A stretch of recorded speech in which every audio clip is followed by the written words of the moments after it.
9월 13일 9시 기도회 시작하도록 하겠습니다. 잊지 말아야 할 언약에 대해서 신명기 8장 말씀으로 같이 보도록 하겠습니다. 세계에서 영향력을 끼치고 그리고 하나님의 일을 했던 성공한 사람들이 공통점이 있었습니다. 교회와 자기의 업과 나라는 게 하나가 되었습니다.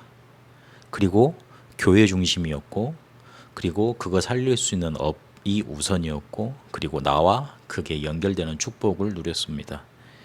우리가 어디에 가장 관심을 두고 있는지, 가장 마음을 두고 있는지 오늘 그 순서를 점검하고, 이게 혹시 내 사는 것 따로 신앙생활 따로 이렇게 되지는 않는지 확인해 봐야겠습니다.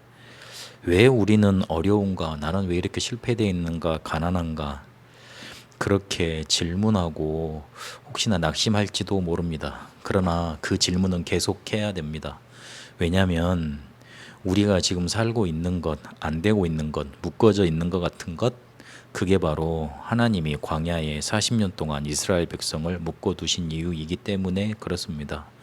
아름답고 좋은 땅, 그리고 세계복음할 땅이 예비되어 있는데 거기 들어가기 전에 하나님은 이스라엘 백성을 뭔가 바꿔놓고 싶고, 그리고 준비시켜 놓고, 그리고 굉장한 하나님의 언약을 붙잡고 가길 원하셨기 때문에 그렇습니다.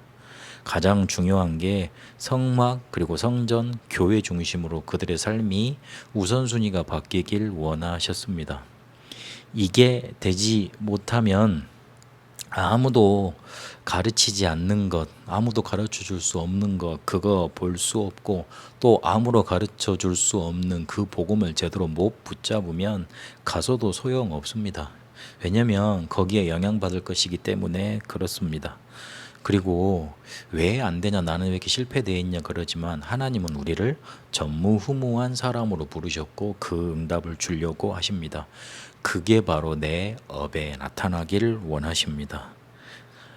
아무도 세상이 할 수 없고, 그리고 하나님이 주셨고 하나님의 것으로 다시 만드는 오직 유일성 재창조가 나에게 축복으로 임하길 원하십니다. 40년 동안 광야에 묶어두신 이유, 하나님이 지금 나를 묶어두시는 이유, 내가 지금 성공을 꼭 해야 되겠는데 그게 잘 안 되는 이유, 내가 아직도 가난한 이유, 하나님의 일을 해야 되겠는데 아직도 원하는 만큼 능력이 나타나지 않는 이유, 다 연결되게 되어 있습니다.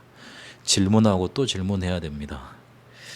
가난하다고 그래서, 무능하다고 그래서, 실패했다고 그래서 거기에 주저앉을 게 아니라 질문하고 또 질문해야 됩니다.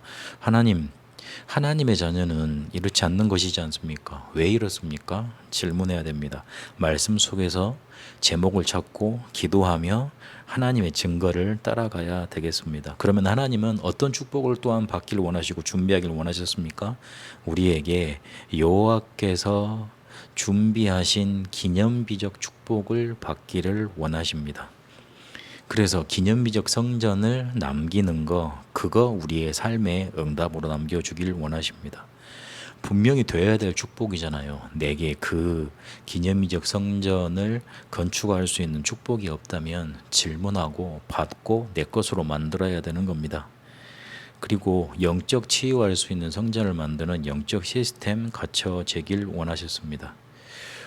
신명기서 8장 3절에 보면 사람이 떡으로만 사는 게 아니라, 빵으로만 사는 게 아니라 하나님의 입에서 나오는 말씀으로 살게 하시려고 만나러 주셨다, 그렇게 말씀하십니다. 우리는 영적 존재이기 때문에 하나님이 주시는 말씀으로 살고 그 이름을 찬양하고 그 이름을 붙잡고 살다가 영적 치유되는 그 자리 속으로 가도록 시스템이 만들어져야 됩니다. 그리고 렘넌트를 살릴 수 있는 플랫폼이 만들어져야 됩니다. 아름다운 땅으로 하나님은 인도하시겠다 그랬습니다. 우리에게 지금 마지막 기회가 주어져 있는지도 모릅니다. 가난할지도 모르겠고요. 그리고 실패 속에 있는지도 모르고 또한 실패가 다가올 겁니다. 그리고 우리의 무능은 쉽사리 해결되지 않습니다. 하나님은 여기에서 오직 유일성 재창조 찾아내라 하십니다. 우리에게 실패는, 정말 실패 중에 실패는 영적인 저주 속에 있는 겁니다. 그러나 반대로 가장 응답 중에 응답은 영적인 축복 중에 있는 겁니다. 그 뒤에 어떤 일이 일어날지 우리는 상상할 수가 없습니다. 영적인 저주 속에 있는데 일은 잘 되는데 그 뒤에 우리가 상상하지 못한 저주가 일어날지 몰라요. 우리가 그냥 단순히 기도하고 말씀 붙잡고 왜 하나님이 나를 이렇게 성공을 안 시켜주시지? 왜 나는 안 되지? 왜 나는 광야길을 가는 것 같이 건건하고 건조한 삶을 살지? 그렇게 고민하며 말씀 붙잡고 교회 중심으로 업을 살리고 나와 하나 되는 그 순서 바꾸는 일을 계속 하고 있는데 영적인 축복이 계속 임합니다. 그러면 그 뒤에 어떤 일이 일어날지 사람은 상상할 수 없습니다. 하나님이 당연히 우리에게 주시고자 하는 축복, 기념비적 축복, 영적 시스템의 축복, 플랫폼의 축복 붙잡고 오직 유일성, 재창조의 나를 발견하고 후무한 응답 속에 성막, 성전, 교회 중심으로 하나님이 원하시는 성전 건축하시는 그런 응답 속에 있게 되시길 바랍니다. 하나님이 우리를 묶어두시는 이유, 말씀 속에서 답을 찾고 하나님의 예배하신 축복을 나의 것으로 만들며 영적인 축복 속에 있게 하옵소서. 살아계신 우리 주 예수 그리스도 이름으로 기도합니다. 아멘.